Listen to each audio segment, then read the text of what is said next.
Hello, everybody. Welcome back to another exciting episode of Social Trends here on AtikuLive. And I remain your host, Sarah.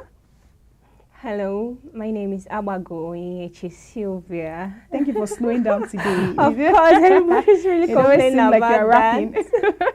Okay, hello viewers, good morning. Welcome to a new episode of Social Trends.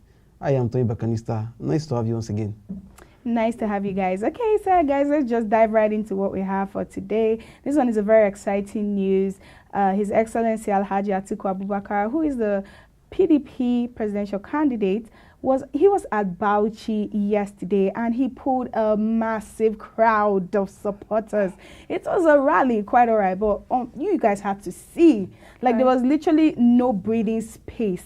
And then alongside him, he had his running mate, Senator Governor Ifeanyi Okowa.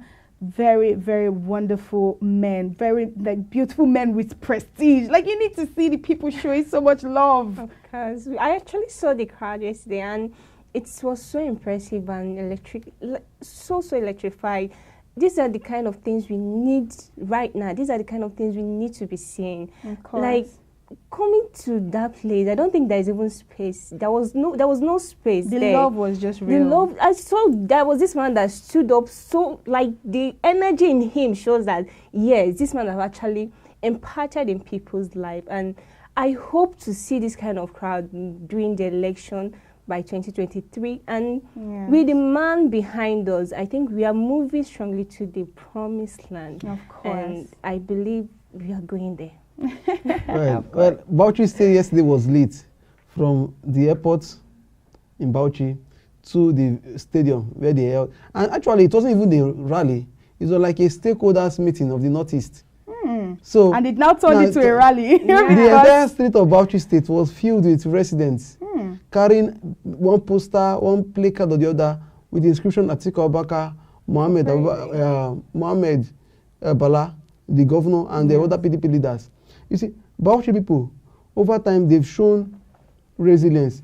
If you look at Bauchi State, this is a state where the former Prime Minister, Abubakar Tafawa Balewa, hails from. So it's a state that they have shown that they don't tolerate mediocrity. To them, it's about 100% results. They are result-oriented. And I will tell you this, in 2019, when Atiku was there, the whole place was so lit, and you will know that Bauchi is for Atiku. Of course.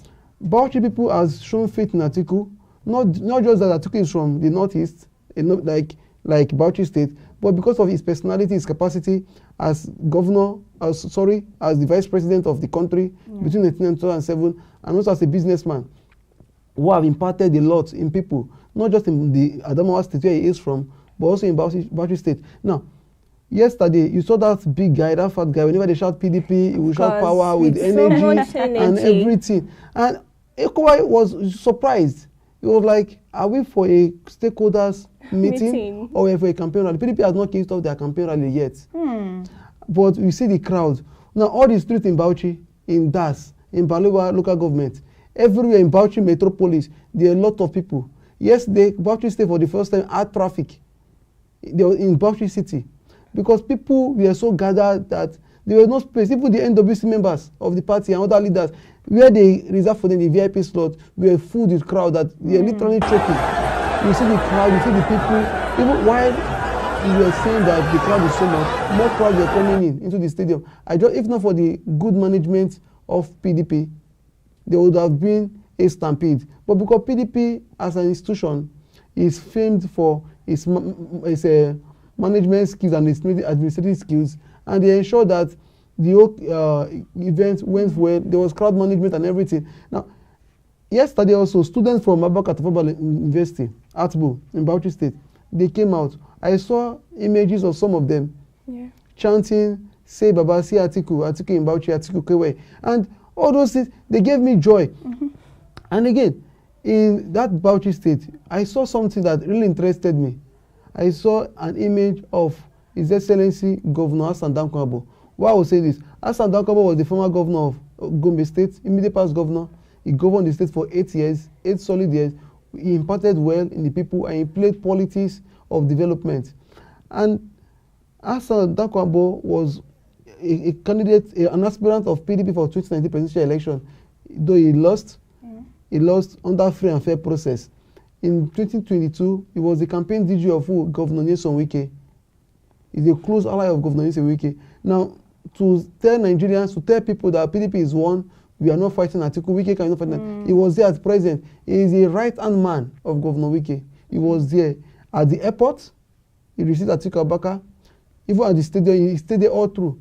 A lot of PDP leaders. What about Governor Bala Mohammed? Bala Mohammed yesterday said Atiku is a man who sometimes must come. This is something that we keep saying every time. Now, Bala Mohammed emerged governor of this state in 2019. But like I said earlier, Bauchi state is a no-nonsense state. They have zero tolerance of incompetence. In 2015, they were full to vote for APC for as governor. In 2019, what did they do? They voted for Bala Mohammed of PDP to take over the mantle of leadership. And since then, their lives has not been the same in terms of moving from the negativity to positivity. In 2019, they voted overwhelmingly for Atiku Abubakar. The result on the streets, the feelings on the street shows that Atiku won the election in Bauchi State. But INEC, with their whatever, they announced a different result that didn't reflect to what transpired on ground. I always point an instance of Osun. What was declared is not what we were seeing on ground. Again, but the fact is that the people's mandate was to Atiku Abubakar. And Atiku Abubakar visited Bauchi State. He never gave them prior knowledge. Because yesterday morning, we were talking when he was in Wuse to commissioning Shi campaign office. And before we knew it, Atiku in Bauchi State. In short notice, PDP members, remember, political party members are not even up to 20% of the population of a particular unit. But PDP members, alongside Bauchi residents, who make majority of the voters. No, these are neutral people. Some of them are not politicians, but they love PDP because of what PDP have done for the state and for the country. And PDP has been a party that has produced Governor Adamu Muazu. Adamu Muazu is one of the most brilliant governors in Bauchi State. Now you have the Mr. Bulldozer, talking about the person of His Excellency Bala Mohammed, who has been working tirelessly for Bauchi State. He was a senator, he was FCT minister, he did so well and was rewarded with the gubernatorial seat. And he's still doing well. He even could serve for president because his love, his acceptability has gone even beyond Bauchi State. Honestly, just like Atiku. The other day somebody was saying that Atiku is the lion of Jada. I said no, he's the lion of Nigeria because he has gone beyond Jada, he has gone beyond Adamawa State. It's not a Nigerian project. Similar. So Bauchi State yesterday was so lit. And I look forward to the day PDP will officially do their campaign in Bauchi State. Well, thank you so much for the history lessons. I appreciate. We appreciate. Yeah, well, and Bauchi people too appreciate. Of course. The media aide to Atiku Abubakar also made it. He tweeted yesterday. He said, exclamation, like the exclamation, and then he's like, Bauchi is going crazy for His Excellency Atiku Abubakar. It is so real. It is so beautiful to see. It was a marvelous sight, guys. If you think we're exaggerating, actually go and check out the video. The love was so real. I mean, you didn't see them handing over 500 naira recharge card there, and yet the love was. Guys, imagine the sun, imagine the heat. Like I was going home yesterday and I was almost crying because of the heat. Then imagine these people under that sun, and they weren't even feeling it. All they felt was genuine love and joy and passion, you know. Yeah. And Bauchi weather is even hotter than Abuja. Definitely now. That's why I was so surprised. And you see, there is no price that is too much for freedom and good governance. Nigerians have been bound by the chains of APC. So we are like, it's a struggle for our freedom. 2019 is beyond an election. It's not like other previous election year where we go and vote and everything. 2019 is a time that affords us as Nigerians to go to the pool and make a statement that look, we are not slaves to the ruling party. We need our freedom. We need to be governed by people we want. So it's like a referendum to choose between good and evil, positivity and negativity. One who has shown capacity and one who has shown willingness to impoverish our present condition. So it is a choice to make. So that's why no price is to pay. When you see people under the sun, it is not comfortable for them. But it is comfortable for their future. That is why they are going at price too much to pay. And at this point in time, if it's rainy, if there is sun, under the rain, under the sun, under anything, Nigerians will go out, show support to Atiku Abubakar during the campaign period. All the people coming out is telling that, look, oh, we are with you. Your people are behind you. Keep doing what you are doing. In February 2023, we'll go out at the polling unit to reflect what we have been saying on the streets and on social media. We'll reflect it with our thumb and thumbprint on the ballot paper, and ensure that the votes collated and announced will not be different from what we expressed with our thumb, unlike the previous 2019. Of course. With what I saw yesterday, I believe we are still going to do more. And it's not just about the rally. I think we should also come out like this during the election day to vote for the right person. Of course, it's no other person but our Excellency Atiku Abubakar. Of course. Of course, so this particular topic I'm about to introduce is one that has sparked the speculation. It has sparked a lot of speculations amongst Nigerian youths in particular. So the federal government has they've granted certificates to 2 new academic unions. So now they are registered. I'm going to call out the 2 new unions.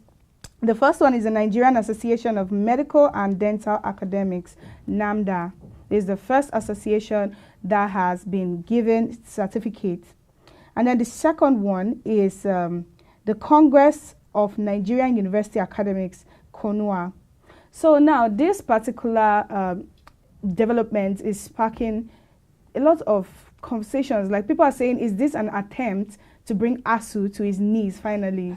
I think this is just like a spike on ASU, coupled with the fact that these people, they are also going to do the same thing as ASU, and the fact that this union, I see no reason why they are bringing it up when the major issue on ground, it's about how to solve the crisis between the federal government and ASU. And you're bringing in new union. What are you bringing it for? Solve the major issue on ground and let the children go back to school. It looks like they're avoiding the issue. They're looking for an easy way out. Exactly. I think that's what they are doing. Yeah. This is just like to tempt ASU on things they are not even supposed to do.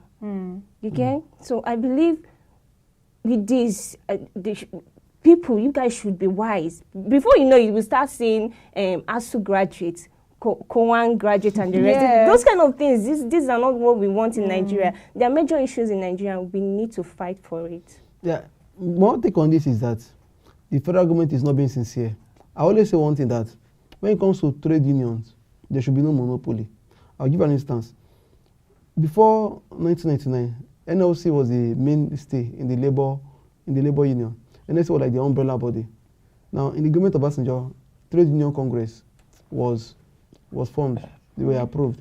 Now, TUC was not created to fight NLC. They take care of traders union. NLC take care of the workforce. These are 2 different bodies catering for their respective members, and all of them, they are all unions for the rights of their workers in Nigeria. It was acted on good faith. There was no issue. ASU is a union of lecturers. It's a voluntary organization, quite all right. And to me, I've always been saying that there should be no monopoly in this thing. There are lecturers that are not members of ASU, and there are most lecturers are members of ASU. Now, in 2017, these 2 groups, NAMDA and they applied for registration since 2017. The Minister of Labour and Productivity, still Chris Ngige, is empowered by law to grant approval. Now, he did not grant it. Oh, this is why. Back then. You waited in 2022, after ASU has embarked on 8 months strike. 8 months strike. 8 months, actually. Plus 3 days strike. Saying that ASU, he has tried to blackmail ASU to go back to classroom. They did not bend. He tried to use the court to manipulate them to go back to the classroom. They did not bend. He used threats by saying that, look, no work, no pay. If you don't go back to classroom, you won't be paid. They did not bend. He later withdrew that threat through the NUC. Now, he's not registering these 2 unions. just like you rightly said, this union will not come to fight ASU, even though government wanted to come to fight ASU. They will come to fight for the right of their members. See, ASU is a body. ASU is like an idea. It's beyond the nomenclature ASU. It's an idea. The idea is about the rights and the demands of university lecturers. These two unions too, they're also about the right and demand of university lecturers. So the demands of ASU members of ASU will not be different from the demands of these other people, because they're all lecturers. But federal government, they want to play what they call divide and rule. And that's what they've been doing. Dividing Nigerians along every lines. Religious line, ethnic line, every line available. Now they're not going to universities. So I'm going to try to break their ranks. Why break their ranks? Why not negotiate with ASU, discuss with them, meet their demands? Then even if you want to grant license to other unions, do it on good faith. Every day people apply to be granted. See, the Constitution grants every Nigerian right to associate. It's a right to everybody. It's a privilege. Nobody can stop anybody. Even in ASU, there are some lecturers that are not members of ASU. I will give an instance. In the University of Ilorin, the lecturers are not members of ASU. But the right that a lecturer in the University of Port Harcourt, who is a member of ASU, will crave for, is the same thing that a lecturer in the University of Ilorin will also crave for. The demand of ASU is not to take of only ASU members. It's not to say that, look, IBPIS that is not working for us, we want UTAS. UTAS should just be for only ASU members. No, they say that it's for lecturers. So whether we like it or not, ASU is fighting for all lecturers, whether you're a member or not, including members of these new unions. ASU is also fighting for their rights. So, and nobody will be so stupid. You see somebody fighting for your interests, seeking your demands to be met, and you'll be fighting such person. No. So that's where the federal government got it wrong. Nigerians will not be divided. Let him keep granting license. It's a welcome development. But we all know that it's acting on bad faith. Just the way they were sharing recharge card, it was all on bad faith. Not because they care, but because they need votes. Let them keep sharing, no problem. But the average Nigerian know that, look, when you act in bad faith, we will not be misled, will not be fooled. In 2015, we were fooled. I keep saying it, but 2022, we will not be fooled. So let them do what they are doing. But just like Nigerians are saying, the purpose is to divide ASU, the ranks of ASU, divide the lecturers, cause disaffection for there to be a fight. They've tried this several times. They induced a lot of universities, chapters, ASU chapter universities. They induced them and they resisted them. I know what happened in University of Abuja. Where the federal government literally wanted to use the chairman against the main ASU body. He came out and said, no, I will not be used to sabotage the interest of a group of people which I belong to, and whose interest, whose demand favors my interest. So it should not be a selfish agenda. And there's something the federal government should understand. These lecturers, they're actually doing Nigerians favor. Which favor? Do you know why? Because one, they possess the academic requirements, they're exposed, they can easily migrate to any country. They have the experience. Secure good job there, well-paid job, and live good life. Enjoy good amenities. But some of them are in Nigeria teaching, not because of the money, not because of the welfare the federal government is not even giving them, but because of the love they have for the society. I know most people going into teaching, they do that not for the monetary value, but the love and the zeal to impart knowledge on a new generation. So what makes them happy is when they see their students succeed. Now, how to see their students succeed? What? Give them the appropriate welfare. Let them be motivated. Fix the university system. Put the relevant infrastructures on ground. The lab, equip it. Students motivated. Review the syllabus. They will be happy to pass knowledge, and the students will be in comfortable environment to receive knowledge that they will use to apply into the society to better their lives and to better the Nigerian society. It's as simple as that. But government is looking at it from the angle of ASU being selfish. ASU is not selfish. If ASU has to be selfish, trust me, a lot of lecturers will not even be teaching in Nigeria. Of course. They'll be going out. And I respect teachers a lot. Yesterday was International Teachers Day. I respect them a lot. Because you see a teacher, what gives him joy is not the vehicle you buy for him. What gives an teacher joy is not the house he built, but to see that the little boy, the little girl, I tutored is now this and this in society. He's a better He gives person. I remember as Obasanjo when he was president, he met one of his teachers.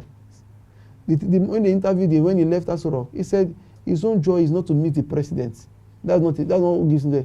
But his joy is to meet his students becoming the president. That to him is fulfilled.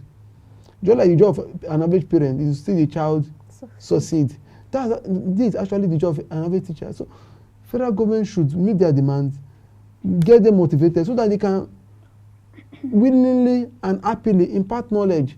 There are rewards in his level, yes, but let them also enjoy some rewards on earth. Of course. This ASU talk is already tiring. I'm so like anytime I want to talk about these things, I just get very tired. It's the continuous process. Yes. Oh well, guys. I hope it comes to an end soon. So, guys, we're gonna go on a short break, and when we're back, we're going to have a very interesting hashtag that was trending on Twitter. You guys will want to hear this. Stay tuned.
When we start the real presidential campaign, again, we will witness the larger turnout in this.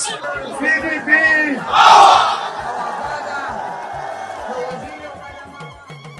As one, we can get it done. You're welcome back, and you're still on the show. And the next topic we're going to talking about, it's about the about Aisha Buhari coming out to tell Nigerians that her husband was not rehabilitated after the Nigerian civil war. The truth is that this woman, you've been with your husband for a very long. I understand the fact that you were very young when he actually came out of that, and the fact that you did not talk about this during his first tenure, when he actually came out for president, you didn't talk about that during his second tenure. You're coming out at the end of this whole thing that we've actually experienced. We've suffered. Not experience, You're survived. coming, that we survived. Seriously, he's a survivor. And you're coming out now Survivor. to tell us that your husband actually suffered from mental issues. Guys, So apparently yesterday, if you guys were on Twitter, you would have seen hashtag PTSD, which stands for post-traumatic stress disorder. So guys, this is something that usually happens to like soldiers and maybe even medical personnel when you know, a lot of traumatizing things happen to you at the same time. It messes with your brain and your method of thinking, your perception of situations, everything. It's kind of a mental, if you ask me, it's a mental thing because it's so implanted deep in your brain that it affects every area of your life and how you perceive everything around you. So now Nigerians are saying, wait though, so somebody that is going through PTSD is somebody that has been ruling this country. No wonder. So we are also confused because are you saying these things so we can sympathize with you or something? Like you failed. Just pack your load and go. Why are you bringing up all this talk now? Like what are we using it for now? I don't know if I'm the only one counting down to 2023 election. You are not the only one. You see, my problem with Aisha, like I said, why say that now? Like, Why not then? In 2015, during the campaign, the former First Lady, Her Excellency Dame Patience Jonathan, she said, in her words, Muhammadu Buhari is brain dead. Now, she used those words not to express what she wanted to say. She wanted to say that Muhammadu Buhari was not mentally fit for the job. Understand? In 2015.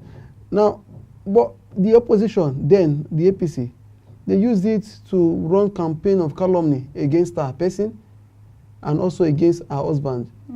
And they bullied her that a respected man who I used to respect, a professor, I will not mention his name, we will know, he called her hippopotamus.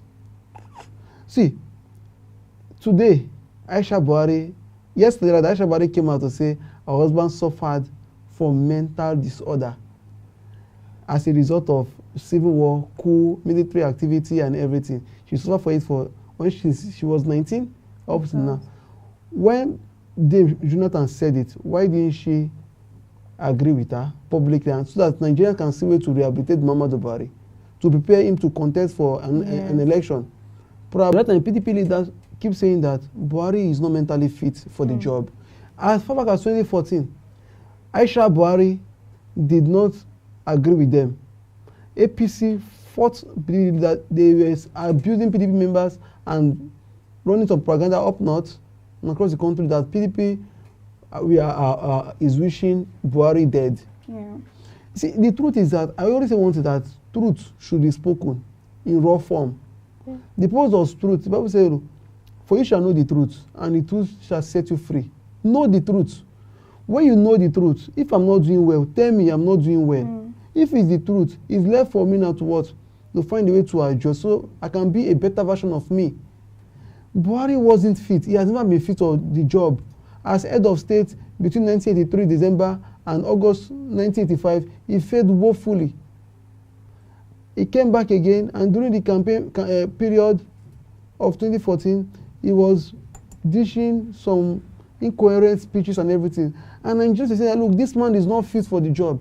But his handlers, they wore him suits, took him to a good studio. So am I the only one understanding now why he was never present? We're always hearing, he's in the UK now. He's in here. How many months? They never opened up to us and told us what he was going through all this while. See, all through his presidency, he has displayed one thing: nonchalance to the demands of Nigerians. Nonchalance. What happens? As one is on strike, Baba is saying nothing. He's not interested. The Naira is falling down the pit. Baba is not interested. Sometimes you ask him, he will tell you that I'm not aware. He doesn't grant media. He's always in shock. Nigerians, I am not aware. He's not aware. Whenever anything happens, Buhari is shocked. He's not aware. Bandits, terrorists attack Nigerians in Kajuri village. Buhari is shocked. The unknown government murders security agents in Imo State, Anambra State, in Port Harcourt. Buhari is shocked. There is flooding in Kogi State, but he keeps getting shocked every time. The reason because he is not mentally fit. If that man cannot process information, not talk of to process ideas. So, to me, Aisha Buhari has said the truth, but Nigerians will not be fooled by her truth. But you know because what really her truth came late. Me? Damage has already been done. It's been done. Lives has been lost. The economy has suffered. People have lost their job because of one man. What really disturbs me is the fact that somebody with such... Do you know how serious PTSD is? It's very serious. Very, very. PTSD is a very serious thing that if not handled, the person can even commit suicide or something. Because it is that serious. Now imagine somebody that is not even able to face his own demons, his own fears, his own... Now trying to rule a whole nation, not one state, not one local government, a whole Nigeria. And now that explains what we've been going through in this country. But at the same time, I'm not going to give any excuses. So let me read out the comments of Rugged for Jesus under this particular post. He said, so are we supposed to, like, what are we supposed to do with this information? Is this an excuse for the failure of performance? Then another person, J. Cole, he said, now waiting Tinubu and APC package give us in 2015 be this. There's no how you tell me that these people did not know his mental state. There is no how on earth you tell me that. I think anybody coming out for, they should look out for their mental, anybody coming out for a leadership position mental in this health, one, they should look out for their physical their mental health. They need all these things in check, because you cannot come to Nigeria or to any country and you're ruling thousands of people and you're not okay. You're mentally not okay. How do you intend to rule the nature? No, it's not possible. And again, another thing that we should also look at is that even Aisha herself, she has been in Dubai since her husband's presidency. She couldn't enjoy living in the same room with Buhari. So she has been in Dubai. She cannot stand Buhari's leadership in the home as a family. But they are the one they give us Buhari, they give Nigerians Buhari for us to enjoy Buhari as a country. And again, if you look at this other issue, what happened? When Buhari was confronted with the issue of Malami, when there are a lot of issues around him, he did nothing. Buhari submitted the name of Magu to be confirmed as EFCC chairman. Senate rejected him 3 times. Buhari keeps retaining him as an acting chairman. He did not. So he's not aware of what is happening. He's nonchalant to Nigerian situation. He doesn't have any ideas. He can't process information. The only thing he does is he will smile, take pictures, wave, and move on. So thank you, Aisha Buhari, but Nigeria should learn a lesson. We should not elect people with unknown illness. And this comes to the count of APC. He has been in London for quite a while. But you guys know that we knew already from the start that Buhari had, we could notice, at least our gut was telling us that something was wrong. That was when people were spreading speculations of, oh, they've switched him. He's no longer the person. This is Jibril. But he was probably just looking so different because of what he was struggling with. Nobody knew, but we were using our own sense, the small one we have to say, oh, this is not Buhari. And so now you are seeing this other candidate. Now you are seeing already that is not fit to. So exactly. Okay. That is why we must make conscious efforts to tell whoever is coming out to seek our vote, whether as president, governor, senator, House of Assembly, local government chairman, even a councillor, we make to know what their state of mental health, their state of physical health. We should not just leave everything on assumption. Yes, political leaders, business leaders, they employ media aides, spokespeople to speak for them, but there are a level to things. There is a level where Nigeria will be demanded to hear directly from the principal. And this is what we should have. Atiku Abubakar, for instance, he has a subordinate, spokesman, and handlers that manages his media activity and communication. But you still see him speaking to Nigerians. Understand? When it requires him to speak, he should speak. We have a ruling party candidate that has been incommunicado from Nigerians. And people are still pushing him. And the other time, Kasim Afegbua yesterday was saying that Tinubu is more healthy and fitter than any other Nigerian. To me, it's an insult. Kasim Afegbua is the secretary of APC Campaign Council Media Subcommittee, saying that Tinubu is fitter than you and I. I want to know his religion first, and I want him to carry his religious book and actually swear on it and say that thing he said again. He's supposed to be a Christian. Can he swear on it? He's a former commissioner. Of course he cannot swear because he knows that he's lying. He's lies. It's all lies. So Nigeria should not vote for anybody, any candidate that is not physically, mentally, and psychologically fit. The truth is that some people's wife will not come out to tell us that their husband is not fit. It's at the end of the whole thing. If they should end up being there, at the end of the whole thing, they will now come back to tell us my husband was not physically and mentally fit. But you guys should think about this. You really think that the First Lady will actually come out and make this kind of big revelation without first the approval of her husband? Right? Think about it, because it's looking like they are looking for sympathy now. I agree with him. I agree with her. Probably she's coming up to say it now because she knew that, well, time has already gone. There's nothing anybody can say about it. And I'll tell you, it is not normal for a man to go to an international media outfit like BBC in 2016 to tell them that his wife belongs to the kitchen and the other room. Understand? It is not normal. It is not also normal for a man to come out and say, my wife will not play any role in my government when he was campaigning. If I don't want my wife to play any role in my government, I don't have to come to the media to say it. I know how I will communicate. I remember Stella Obasanjo then. I know I was very young, but she always come out to address Nigeria. You're even going far. What of Dame Patience? That one is far. Exactly. When he was governor, he never wanted to operate office of the First Lady. He did not come out to make noise. he ran his government. So you yourself, the wife was assisting him as her husband and the governor, the commissioner for women affairs. So everybody have their leadership style. It's not for me to come out and say my wife will not do this, my wife will not do this.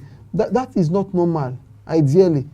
When Jonathan was empowering the office of the First Lady, he did not come out to make noise.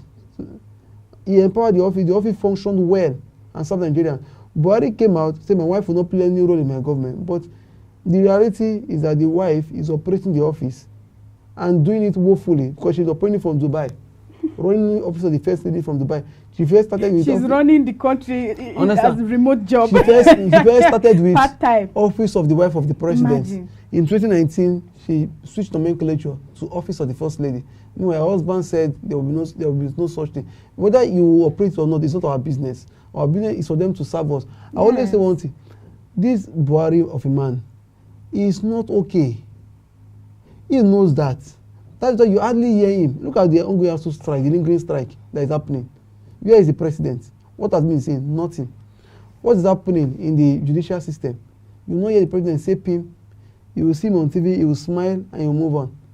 He will wave, smile and move. The only person working in this government, I keep saying, is Buhari personal photographer. That's the only person working in the government. No, look at the pictures. It's we keep seeing pictures. Yeah, funny pictures. It's the only person working. So, Aisha Buhari, thank you for saying this. And Nigerians should reject APC because first they are not agreeing that they deceived Nigerians in 2015. What PDP have been saying in 2015, they made us look stupid. I think this is like a payback from Buhari for rejecting him for 3 years. Yes. 3 times tenure. Labour was shouting that vote PDP. Oh. Some people are saying that no, it's propaganda. It's because he's a PDP member. Vote PDP. Oh. Don't vote APC. APC don't well. Dejande Anju was shouting. Fanika Ode, when his head was correct, he was shouting. You see, a lot of people. Even Atiku Abubakar, when he was in APC, he contested as presidential to be the president under APC. He never backed Buhari because he believes in the capacity. He contested, but the Tinubu and co that were packaging Buhari, they forced Buhari on everybody. They don't force Buhari on APC. Buhari was not the choice of APC, of APC members. APC members that left PDP for APC, they never wanted Buhari. They wanted Atiku because everyone knows his capacity. Now, as a PDP man, if Atiku has been president, even under APC, we will see the dividend of democracy. Even if we are in opposition, we'll be talking of something bigger. For instance, then the APC will not be so bitter on our tongue. Under Jonathan, our inflation rate dropped to 8%. If Atiku was president, let's say on that platform, let's say for instance, and inflation rate dropped to 6%, we'll still be saying that look, our government will make inflation rate 2% because there will always be opposition. But not that inflation rate from 8% is now up to 23%. Now, as position, we are now saying that okay, let us go back to where it was before. Life is supposed to be growing up, but in Nigeria, under APC, we are coming down. And so the reality is that even the APC members are not comfortable with Buhari. So some people refer to Tinubu national leader, so refer to Buhari national leader because there are factions. Nobody believes in the president. He doesn't take charge. He doesn't play leadership. Nobody believes in Tinubu himself. There is problem. Look at today now. There's a headline that APC governors and APC or NWC members they are disagreeing on the campaign council. Even the PCC is disagreeing on the APC campaign council. So you have 3 factions. You have the governor faction, you have the NWC faction, you have the APC presidential campaign council faction, operating at crossroads, but they have a president. They have no leadership. So if a party is not organized, if Buhari as a president has been showing incapacity to lead the APC, how much more will they lead Nigeria? So obviously APC is gone, is dead. Like President Jonathan said, APC is brain dead, the brain dead party. APC candidates, they are dishonest. Aisha Buhari has confirmed it. Aisha Buhari has been dishonest since 2014. She only started being honest in 2022. Like I said earlier, knowing fully well that they are planning to vote for PDP because they also want good governance outside Aso Rock. So they've been dishonest. PDP has been consistent. PDP has been consistent in our messaging, our honesty, what we do to Nigerians, what we have done in areas that we did not do so well. We have always been improving. In PDP, the PDP is united. We don't have Governors Forum, NWC, and PCC clash. These 3 organs, they are working together. They're not working at crossroads. Yet, PDP is still making conscious effort to ensure that any internal lingering disagreement is resolved. This is a party that understands the need for unity and the need for leadership to effect positive change in Nigeria and the lives of Nigerians. Well, You want to say something? No, I just Sarah, maybe you should say what you no, want to me, say. I want to change topic. Exactly, exactly. The name needs to make my tongue bitter. So Okay, on our next topic, we'll be looking at the 23 hostage that terrorists released as at yesterday. Guys, as at March 20 and 28, 2022, we heard about what happened to the train going from Abuja to Kaduna, and a lot of people were kidnapped, and some lost their lives. Exactly, Yeah. but thank God that the remaining 23 people that have been in hostage have actually been released as at yesterday. Yes. And guys, if you recall, I don't know, I keep remembering a young lady, a doctor actually, who lost her life on that train. I remember she even posted a tweet before she died. She was like, guys, send help, blah, blah, blah. But see, let me just tell you guys something. It pains me. Do you know why? Because this woman already had plans for her future. She had already secured her visa and was going to leave the country that week. What does it tell you? The same thing we're talking about, that everybody is taking their knowledge and they're going to greener pastures where it will pay them more. Now, the only crime this woman committed was that she didn't book her flight early enough. Imagine, you don't even know what's going to happen to you tomorrow. Now, that woman has lost her life. Young lady, bright future. Now, that aside, this particular news, it's a good one. It's actually a good one because, I mean, there were a lot of them that were taken as hostages, and then the last 23 of them, according to reports, have been released. But where the twist is why now? This is going to 7 months, if I'm correct. This is going to 6 months. This happened in March, and these people are being released now. Is this a strategy? Now, we never heard of, any form of ransom being paid. We also didn't hear of any form of negotiations being made. Suddenly, the terrorists just woke up one jolly morning. You know what? Let's release these hostages. Just like that. No, there was a committee actually, and no, this story not complete. It's not complete. The committees were actually mentioned, and we must applaud them for actually trying. Oh yes, they did. And now here is the twist. So I was waiting for this exact part in the vote of thanks and closing remarks, as I will call it.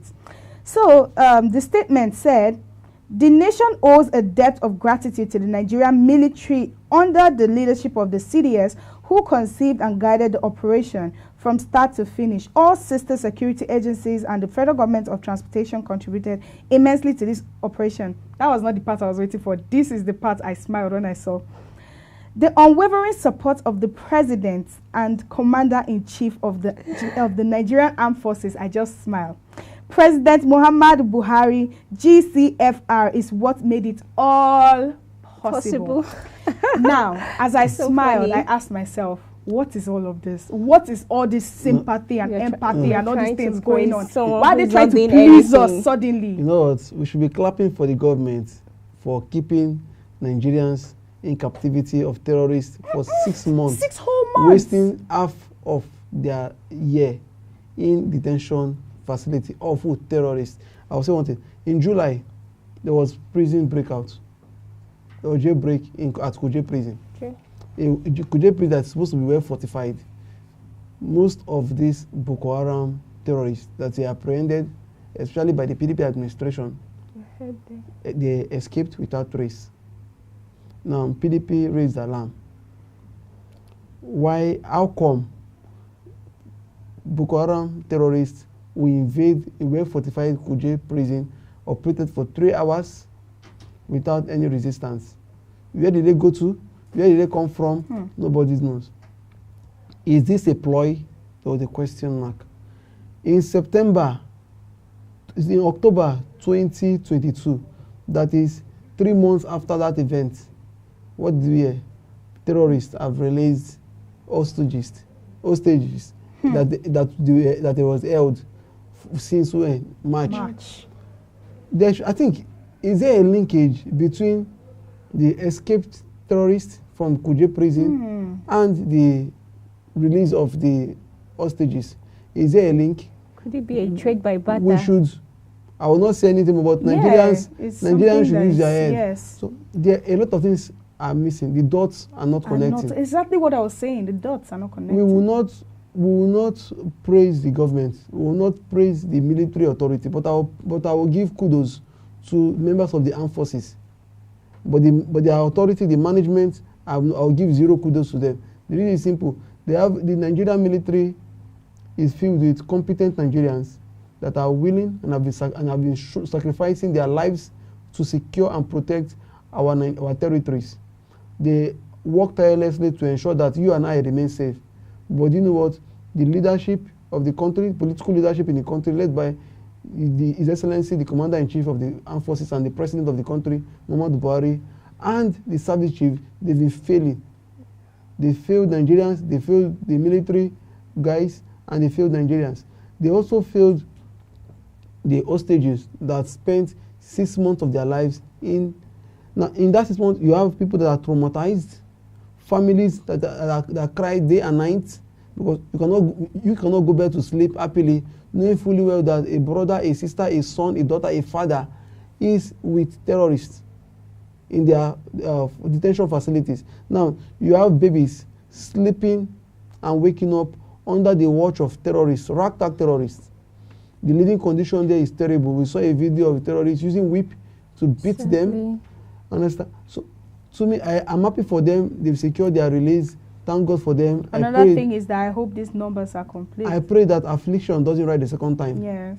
But for us to ensure that affliction doesn't rise the second time, we must make conscious effort to ensure that this party, APC, this government of Buhari, and everything they represent is buried in the dustbin of history in February 2023. Yes, like I'm really hoping that the numbers are complete, like I was saying, because I mean, it's whatever they tell us we'll believe, right? What if some died? Because believe you me, they were probably not taking care of these people, because if you see the pictures and the videos, you can see very unkept, like they look like they haven't eaten for all these months. Because guys, I mean, life is already hard enough as it is, feeding yourself. So imagine feeding hostages too. Except they were giving them, you know, humanitarian aids. What I expect the government to do, what I've been waiting for them to do, and what they go after the financiers. Terrorism is an illicit business. People make blood billions out of this trade. It's a trade, illicit business, trade of the underworld. People make money. The other time, United Arab Emirates released names of financiers of terrorism in Nigeria. How far has the government gone? We've not heard. How many of them has the government of Nigeria gone after? We've not heard. Where is their source of funding coming from? Who is behind these people? Who is the big man? It's not those ragtag boys on the street that are behind this thing. Yeah. They are just full soldiers. There is a big man. There is a cartel somewhere doing the dirty jobs. They have a good Federal government have what it takes to apprehend them. The Minister of Communication, the person of Professor Issa Patami, is in control of our BVNs. He knows who does what, when, and how. The CBN has our BVNs. The federal government, they have our BVN. They can trace which money goes into this account, when it was deposited, when it was withdrawn, how it was withdrawn. Come on, if I'm to pay, if a terrorist to receive 100 million naira, that money, of course, they would split it into groups. Now, a substantial part will go to the account of a big man. That big man operates a bank account in Nigeria. That big man account is attached to a BVN. Understand? So it's easy to trace all these deposits. And also, what about the communication? How do they communicate? Our lines are registered with the NCC and linked with our NIN. So every call I make, every call that goes off, that goes from this my phone, can be traced to me. Now, these people, they are not spirits. The government said those lines that are not linked to their NIN, they have disabled them. So if you have a line that is not connected with your NIN, the government automatically disable them. So these people that they communicate, how do they communicate?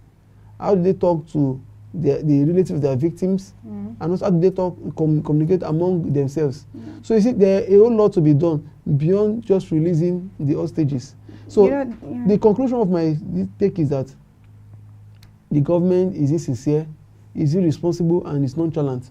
And we need a government of PDP, especially of Atiku Abubakar. I keep saying it because in 2001, there was an agitation, terrorist agitation, in the northeast and northwest. What happened? The government of Obasanjo Atiku crushed it. In 2009, before Yaradua fell ill, Boko Haram sprang up in Maiduguri. Immediately, mobile policemen, not soldiers, were given order. They went there to crush it. Under Goodluck, it took another dimension. The government was doing all they could to crush it, and they were succeeding. If you may recall, 2015 election was postponed by 3 weeks or thereabouts to address the issue of insurgency. And they did well. That 2015 election held across all the polling units in Nigeria, including the northeast, northwest, north central. There was no clash. But now, what are we having now? We have a system now where terrorists are seizing controls of territories, appointing governors, collecting taxes, collecting levies. Residents pay money to terrorists, but we have a government. So this government is responsible. And Atiku Abubakar has said, as president, the security architecture of this country will be decentralized. Governors, local government chairmen, they will have control, greater control on policing and internal security in their domain. And that will aid intelligence gathering, it will aid ease of tackling crime, and it will go a long way to reduce the rising insecurity that we are seeing now. So under the government of Atiku Abubakar, which is something much better, not just much better, much more better, and something that we anticipate for. It will not be perfect. Only God can institute a perfect system, but it will be much more better than what we are having at present. Of course, of course. So we have the case of our government again. At this point, I'm getting tired of talking about it, but then let's just brush through this so that you guys can share your own opinion on this, because I'm fed up. So apparently, the federal government has released a 720 billion naira borrowing plan for the fourth quarter of the year. Guys, not half, for just fourth quarter, that is this 3 months that are remaining. What exactly is going on? I am so confused. As at 2 months ago or so, I was hearing that our borrowing limit has almost been reached. What is happening? Who is bringing? Where are they even seeing the money from again? The problem is, what are they actually doing with the money they're borrowing? That's what I don't understand. I cannot see anything. It's nowhere to be found. There are no new infrastructures. There's no development of any kind. I'm not seeing them feeding children. There are a lot of orphans, children, even old people on the road. I've seen some of them just lay down there miserably. I don't know what the government is doing about that. I don't think we have any social security here, like in terms of, maybe free food from time to time, even if it's once a day, even if it's even if, you understand? Agbado. Like, even if it's agbado, like nothing. So where is all this money going into?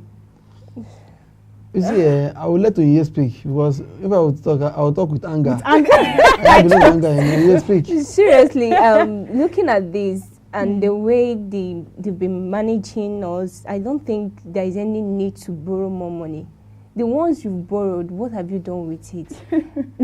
There is insecurity, there is no infrastructure. What exactly are you doing with the money you're borrowing? It's too much. Don't be surprised that one day we'll end up paying for ones we don't even know. You know, I've seen it somewhere that because of the rising rate of Nigerian debt, every Nigerian,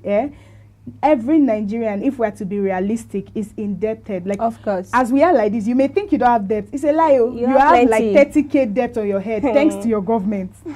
Thanks to your government. See, again, people are asking, what are they borrowing for? It's simple. It's to fund the 2023 election. It's as simple as that.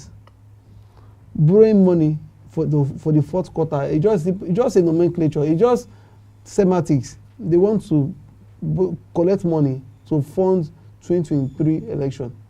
They know that there is no APC can win election in a free and fair atmosphere. They know. So the only way is to use financial inducement, backing up with threats and creating insecure environment to discourage Nigerians from coming out to vote. That is what they want to do. It's as simple as that. There's no explanation to that. As I speak to you now, I was coming this morning and I saw queue on our petrol station. Yes. On our There's filling another station. scarcity. 2 days ago, when I wanted to get fuel, I had to drive several kilometers because all the filling stations around me, they had no fuel. Probably they on strike. I remember earlier last month, you and I were here. We were discussing of the threat by petroleum marketers of northern Nigeria, saying that their money for our bridge costs have not been paid. Now the federal government has not paid these people. ASU is striking. How much is that school demanding? What is going on? Infrastructures, nothing. The economy, nothing. Our welfare system and social security is not working. People in power are just collecting money and announcing figures. We are not just seeing seeing figures everywhere. Now they are now borrowing 720 billion naira to fund the fourth quarter. Like I've asked before that when they collect this, what's it called, budgets, we hear of it, they announce it, and then we hear, oh, this is the budget we need for this state. This is why can't you still come together and announce this is what we're able to do? This is with proof, of course, because you can't just come out and be saying these things without proof. We're not stupid now. So what exactly is going on? The Senate can't keep approving this. You see, we don't have a Senate. The last Senate we had ended in June 2019, led by His Excellency Senator Bukola Saraki. That was the last Senate Nigeria had, as far as Nigerians are concerned. This present Senate, led by Lawan, is not Senate. Minority members in the Senate, they are trying. But you know, in game of politics and democracy, minority will have their say, majority their way. The majority APC senators, they are not doing well. APC has turned the Senate into a branch of the APC secretariat. The Senate president, who is supposed to be distinct from the president of the country, is portraying himself as if he's an essay to the president, an appointment to the president. They bend by the whims and caprices of the president. They are not doing their job as the watchdog on behalf of Nigerian people over the executive, but they are portraying themselves as an extension of the office of the president and personal staff of the president. You see, the PDP senators and even other minorities giving viable opposition to the Ahmed Lawan Senate. They've been giving viable opposition to the federal government, and they've been saying that, look, enough is enough. But what can they do? They don't have when they are minority. And whenever there is a subject up for debate, when the Senate President Ahmed Lawan sees that majority senators, including some members of APC, who are progressive-minded and are tired of the APC system, when you see that they will align with the thought of Nigerian people as championed by the PDP senators, what will lead to close chapter? So to me, I would say that we don't have a Senate and we don't expect them to do anything. It's just really sad. I just hope that I'm just gonna leave in the possibility of the hope for tomorrow under PDP with His Excellency Atiku Abubakar. That's because he's a businessman, right, so I think he should understand the Nigerian economy very well. If he can handle his own business, he should be able to handle Nigeria. Absolutely. Definitely, guys. We've come to the end of today's segment. I hope you had a wonderful time. Do well to like, share, drop a comment, and please be sure to tell your friends and families to tune in. You know the time. Each day we have new trends for you. All right, Sarah Stanley signing out now. Catch you same time tomorrow. Sylvia signing out. Thank you for your time. I am Tony Bakanista. Please ensure that you tell at least one person about Atiku Abubakar today. Have a nice day. Thank you. Thank you.